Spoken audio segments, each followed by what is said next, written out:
नेपाली दिदीबहिनीहरूलाई मेरो विनम्र अनुरोध छ, समस्या पर्दा चाहिँ नेपाली चाहिने तपाईँलाई। हामीले चाहिँ तपाईँलाई पैसा उठाएर उद्धार गरेर पठाउनु पर्ने। अघि पछि तपाईँहरूले चाहिँ नेपालीलाई गन्दै नगर्ने, नेपाली नगर्ने भनेको होइन।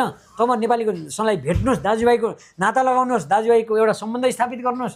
तपाईँको नेपाली दिदीबहिनीहरूलाई मेरो विनम्र अनुरोध छ, समस्या पर्दा चाहिँ नेपाली चाहिने तपाईँलाई। हामीले चाहिँ तपाईँलाई पैसा उठाएर उद्धार गरेर पठाउनु पर्ने। अघि पछि तपाईँहरूले चाहिँ नेपालीलाई गन्दै नगर्ने, नेपाली नगर्ने भनेको होइन। तपाईँ नेपालीको सँगलाई भेट्नुहोस्, दाजुभाइको नाता लगाउनुहोस्, दाजुभाइको एउटा सम्बन्ध स्थापित गर्नुहोस्। तपाईँको समस्या बुझाउनु हामीले नेपालीका के समस्या देख्नुहुन्छ यहाँ नेपालीका समस्या तपाईँलाई धेरै कुरा मैले बताइसकेँ। जस्तै तपाईँको यहाँ चाहिँ डेलिभरी बोयमा नेपालीलाई लिन्छ नि, हाम्रो नेपाली दाजुभाइहरूलाई।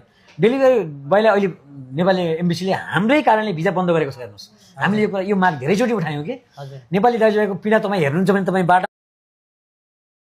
नेपाली दिदीबहिनीहरूलाई मेरो विनम्र अनुरोध छ, समस्या पर्दा चाहिँ नेपाली चाहिने तपाईँलाई। हामीले चाहिँ तपाईँलाई पैसा उठाएर उद्धार गरेर पठाउनु पर्ने। अघि पछि तपाईँहरूले चाहिँ नेपालीलाई गन्दै नगर्ने, नेपाली नगर्ने भनेको होइन।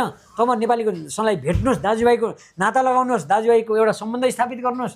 तपाईँको नेपाली दूतावासले जुन यो डिमान्डहरू पास गरेको छ, यो विषयमा सार्वजनिक कार्यक्रममा धेरैचोटि दूतावाससँग हाम्रो कुराकानी भएको छ। हजुर, दूतावासका महामन्त्रीले के भन्नुभएको छ भने 85 KD भन्दा तल हामीले कुनै पनि डिमान्ड पास त्यो नियमै छैन, हामीले गरेकै छैनौँ भन्नुभएको छ।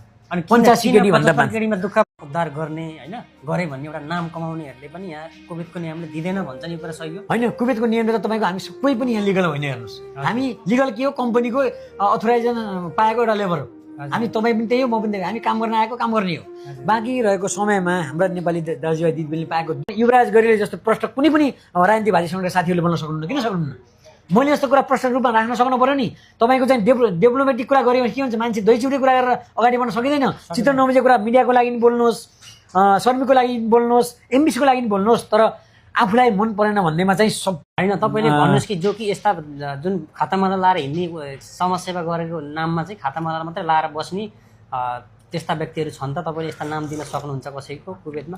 अब पब्लिकमा त कुरा गर्छ, व्यक्तिगत रूपमा नाम दिने भन्ने कुरा हुँदैन। धेरै साथीहरू हुनुहुन्छ। हेर्नुहोस्, तपाईँको समाज सेवा गर्ने नाममा होइन। तपाईँले भन्नुहोस् कि जो कि यस्ता जुन खातामाला लाएर हिँड्ने समाजसेवा गरेको नाममा चाहिँ खातामाला मात्रै लाएर बस्ने त्यस्ता व्यक्तिहरू छन् त तपाईँले यस्ता नाम दिन सक्नुहुन्छ कसैको कुवेतमा?